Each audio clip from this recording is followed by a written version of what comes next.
샬롬, 2022년 12월 13일 화요일 아침입니다. 오늘도 말씀과 동행하며 예수 그리스도의 제자로 맛있게 멋있게 향기롭게 살아가는 푸른나무 교회 성도님들이 되시기를 바랍니다. 먼저 오늘 본문을 배경으로 지어진 찬양 무리를 걷는 자를 부르신 후에 말씀 나누도록 하겠습니다.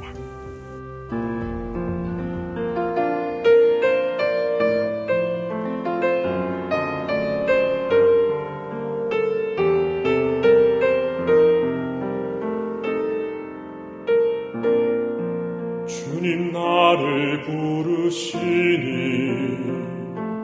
두려움 없이 배에서 나아가리라.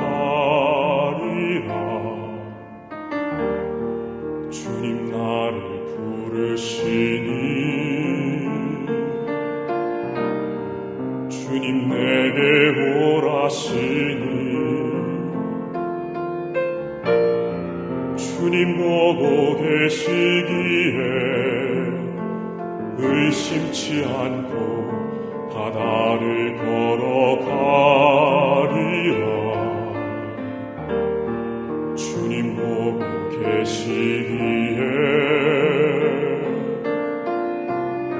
주님 여기 계시기에 주님 여기 계시기에 이 깊은 바다가 반석이 되고 주님 여기 계시기에 반석 위를 내가 걸어가리라. 주님 여기 계시기에 저같이 파도가 반석이 되고 주님 여기 계시기에 반석 위를 내가 걷습니다. 주님 여기 계시기에 반석 위를 내가 걷습니다.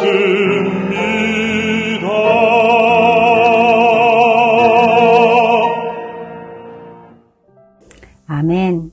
이 찬양 가사처럼 주님이 우리를 부르시면 우리도 두려움 없이 배에서 내려서 나아가는 그런 믿음의 사람, 순종의 사람 되기 원합니다.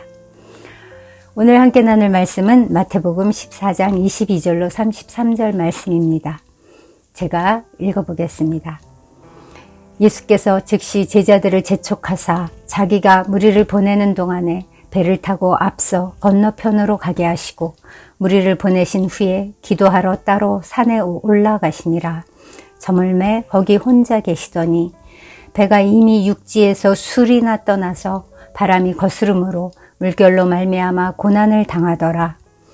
밤 사경에 예수께서 바다 위로 걸어서 제자들에게 오시니 제자들이 그가 바다 위로 걸어오심을 보고 놀라 유령이라 하며 무서워하여 소리 지르거늘 예수께서 즉시 이르시되 안심하라 나니 두려워하지 말라.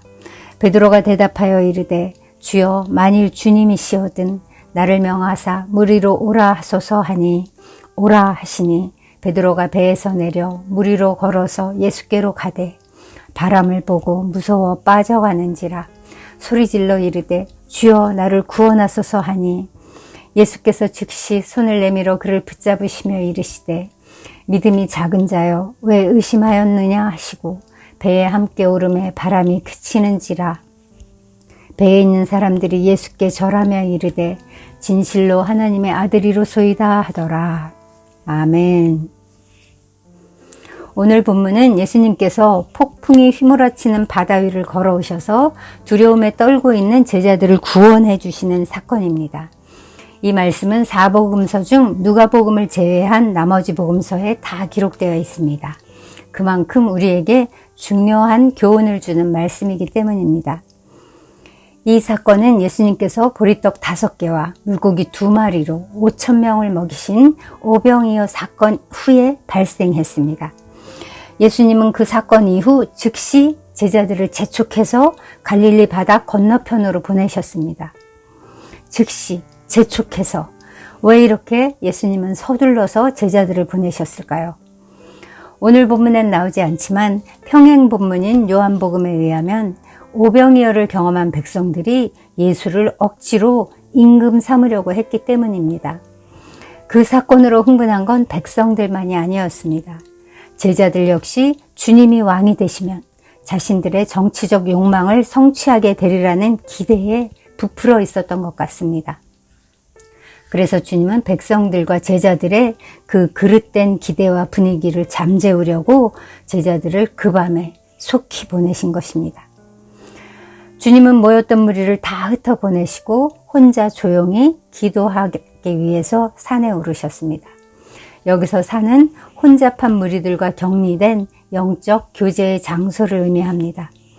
예수님은 중대한 문제가 있을 때마다 종종 한적한 곳을 찾아 나서서 그곳에서 기도하곤 하셨습니다. 예수님의 능력의 비밀을 엿볼 수 있는 대목입니다. 예수님의 능력의 비밀은 기도를 통해서 성부 하나님과 지속적으로 교제를 나누는 것이었습니다. 그래서 예수님은 아무리 분주한 중에도 하나님과의 영적인 친밀감을 놓치는 법이 없었습니다. 우리도 예수님처럼 어떠한 때에라도 바쁜 때일수록 더욱 기도하기를 놓치지 않기 바랍니다. 그래서 능력 있는 그리스도인의 삶을 사는 저와 여러분이 되길 원합니다. 한편 예수님의 명령에 따라 배를 타고 바다를 건너던 제자들은 거대한 폭풍을 만나 고난을 당하게 되었습니다. 오병이어의 환희를 미처 누리지도 못하고 말씀에 순종해서 떠난 길인데, 그렇다면 바다라도 평탄케 해주셔야지 이게 무슨 일입니까? 이 사건은 우리에게 큰 교훈을 줍니다. 예수 믿고 말씀에 순종해서 가는 길에도 풍랑은 있다는 것입니다. 그때가 바로 주를 경험할 때이고, 그때가 바로 풍랑 위를 걸어오시는 예수님을 만날 때입니다. 그때가 바로 말씀으로 풍랑을 잠잠케 하시는 하나님을 경험할 때입니다. 그러므로 우리 인생의 큰 바람과 큰 역경은 도리어 임마누엘의 하나님을 체험하는 축복의 시간이 되기도 합니다. 그렇습니다. 예수님께서는 우리의 폭풍을 다 아십니다. 예수님은 우리의 삶 가운데 있는 모든 것을 아시고 이해하시고 고통을 아시는 분이십니다. 그래서 예수님은 제자들이 풍랑으로 인해 가장 고통당하고 있는 밤사경에 풍랑 위를 걸어오셨습니다. 밤사경은 새벽 3시부터 6시, 어둠이 절정을 이루는 시각입니다.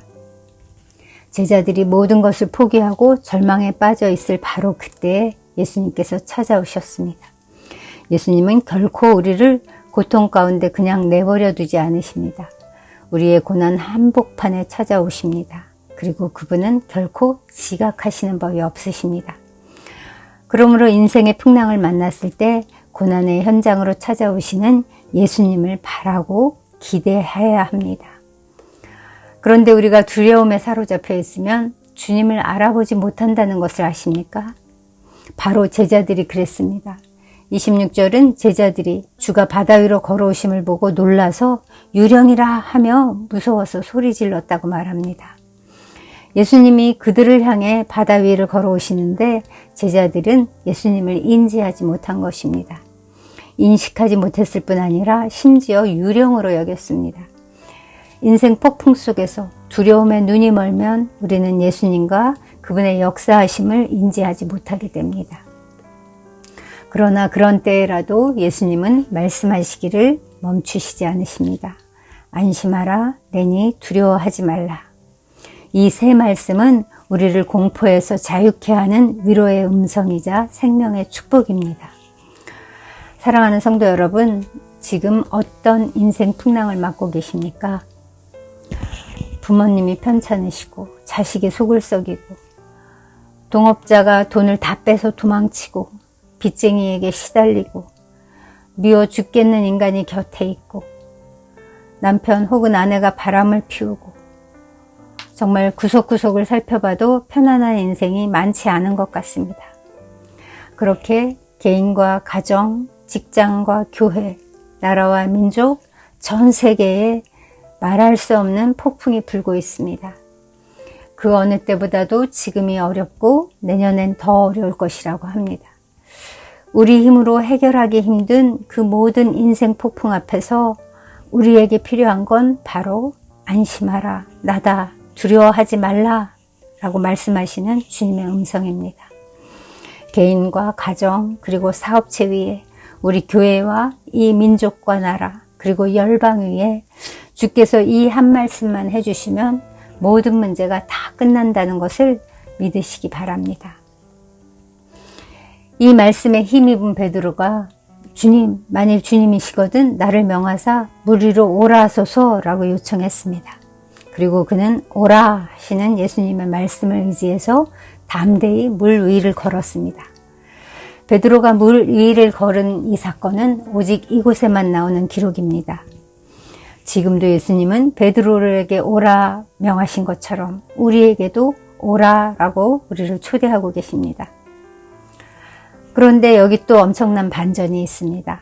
오라는 말씀에 순종해서 물 위를 걷던 베드로가 물에 빠지고 만 것입니다. 왜일까요? 첫째는 예수님만 바라보지 않고 바람을 바라봄으로써 두려움에 삼켜지고 만 것입니다. 베드로를 통해 우리는 믿음의 눈은 결코 두 개의 초점을 가질 수 없다는 사실을 배웁니다. 전적으로 주께 초점을 맞추고 주만 바라볼 때 우리는 두려움에 빠지지 않을 수 있습니다. 그리고 두 번째 이유도 있습니다. 둘째는 우리를 호시탐탐 누리는 악한 자가 있기 때문입니다. 우리 생각에는 하나님께서 하신 말씀에 순종만 하면 모든 어려움이 사라질 것 같지만 그렇지 않다는 것을 우리는 오늘 제자들의 배 사건을 통해서 또 베드로의 이 물 위를 걷는 사건을 통해서 지금 배웁니다. 내가 하나님을 알고 그분의 은혜를 받고 하나님과 관계한다 할지라도 마귀가 사라지는 것은 아니기 때문입니다. 그렇다면 우리는 어떻게 해야 할까요? 이 두 가지 문제를 한꺼번에 해결할 수 있는 비결이 있습니다. 야고보서 4장 7절입니다. 그런즉 너희는 하나님께 순복할지어다. 마귀를 대적하라. 그리하면 너희를 피하리라. 첫째는 하나님께 순복하라고 합니다. 그러나 오늘 제자들이 그랬고 베드로가 그랬던 것처럼 순종하는 것만으로 충분하지 못합니다. 그것은 50%의 순종입니다. 두 번째, 마귀를 대적해야 합니다. 우리가 마귀를 대적하기만 하면 그는 어떻게 한다고요? 너희를 피하리라 라고 말씀합니다. 우리를 피해 도망치게 되어 있습니다. 그런데 우리는 악한 자의 존재를 잊어버리거나 혹은 두려워 떠느라고 악한 자를 대적하지 않습니다. 그럴 때 우린 여지없이 그의 밥이 되어 삼켜지고 마는 것입니다. 그러므로 우리는 말씀에 온전히 끝까지 100% 순종해야 합니다.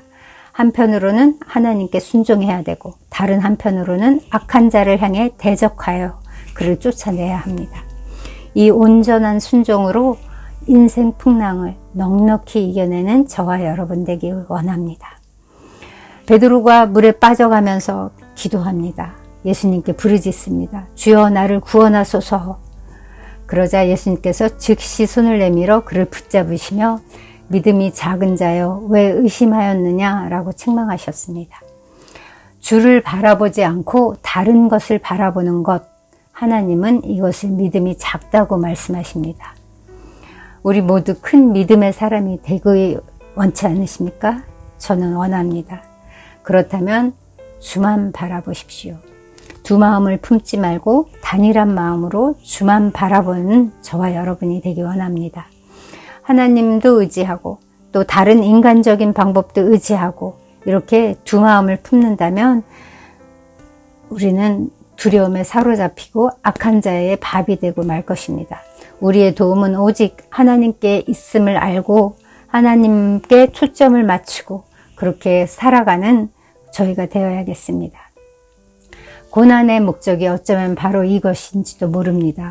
이렇게 두 마음을 품는 것을 하나님이 경계하시고 치료하시기 위해서 우리에게 고난을 허락하시는 것인지도 모릅니다. 하나님은 고난 자체 혹은 고난이 사라지는 것, 이것보다 그 고난을 통해서 우리가 변화되는 것을, 우리가 장성한 그리스도의 분량에 이르기까지 자라는 것을 더 중요하게 여기십니다. 그렇다면 우리네 인생의 풍파는 언제 그치게 될까요? 32절입니다. 배에 함께 오름에 바람이 그치는지라. 아멘, 할렐루야. 주님이 내 인생에 동승하시면, 내가 주님과 동행하면 거센 바람이 그칩니다. 그분이 바로 온 우주와 만물, 바람과 바다도 다스리시는 하나님의 아들이시기 때문입니다. 우리가 풍랑 많은 이 땅에 살면서 안전할 수 있는 것은 우리에게 풍랑을 이길 힘이 있어서가 아닙니다. 풍랑을 밟고, 그 바다를 밟고 걸어오시는 예수님이 우리와 함께 하시기 때문입니다. 오늘도 이 능력의 주님 손 꼭 붙잡고 주님과 동행하는 하루 되시기를 주님의 이름으로 축복합니다. 기도하겠습니다. 하나님 아버지 감사합니다. 우리가 어떠한 풍랑 가운데 있든지 우리를 구원하시려고 우리에게 와주셔서 감사합니다. 오늘도 두려워하는 우리에게 안심하라, 나니 두려워하지 말라고 말씀해 주셔서 감사합니다. 주님 다시 오실 때까지 이 말씀 붙들고 하나님께 순종하며 악한 자를 대적하며 그렇게 승리의 삶, 이기는 삶을 사는 저와 푸른나무교회 성도님들이 되도록 주님 날마다 우리 삶을 인도하시고 오늘도 우리 삶 가운데 오셔서 그 일을 행하여 주시옵소서. 그렇게 행하실 주께 감사드리며 예수님의 이름으로 기도합니다. 이제 공동체를 위해 기도하겠습니다. 정말 이 모든 고난 앞에 서 있는 우리 지체들을 기억하며 그들이 오늘 안심하라, 나니 두려워하지 말라, 이 말씀 듣고 이 말씀 꼭 붙잡고 그렇게 살아가는 승리하는 하루가 되게 해달라고 함께 기도하겠습니다.